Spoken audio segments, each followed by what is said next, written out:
আসলে আজ খুব মন ভারাক্রান্ত অবস্থায় ভিডিওটা করতে বসা।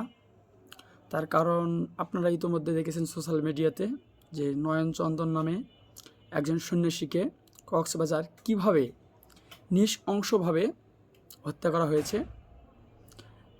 তাকে 3 দিন ধরে নিখোঁজ অবস্থায় পরে খুঁজে পাওয়া যায় এক বনের ভিতরে। অনেক নির্মমভাবে তাকে পুড়িয়ে ঝলসানো অবস্থায় তাকে গাছের সঙ্গে একদম লটকিয়ে রেখেছে।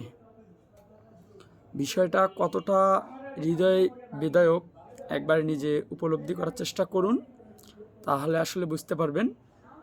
তো আসলে এই ধরনের ঘটনা দিনের পর দিন ঘটে যাচ্ছে। যেমন কিছুদিন আগে দেখলেন দীপু দাসের সঙ্গে ঘটে গেল।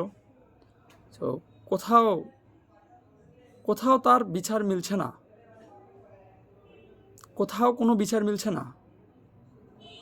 অথচ চিন্ময় প্রভুকে মিথ্যা মামলায় হয়রানি করে জেলের ভিতরে আটকে রাখা হয়েছে।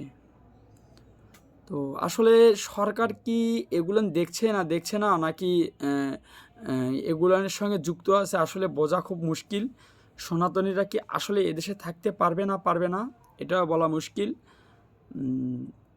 তবে যাই দেখতেছি যে সামনে সনাতনীদের জন্য, হিন্দুদের জন্য এই দেশটা আসলে থাকার মতো একটা উপযুক্ত জায়গা হচ্ছে না, দিন দিন অবনতির দিকে যাচ্ছে। তো আমি সরকারের কাছে বিশেষভাবে আবেদন করছি যে অতি দ্রুততম সময়ে কে এই হত্যাকাণ্ডের সঙ্গে যুক্ত সেটা খুঁজে বের করে তাকে দৃষ্টান্তমূলক শাস্তি যাতে দেওয়া হয়, সেই দিকটা যাতে সরকার খুব ভালো করে দেখে। কারণ বিগত দিনেও যা ঘটে গিয়েছে বা যা ঘটছে এগুলো আসলে কোনোভাবেই কাম্য না।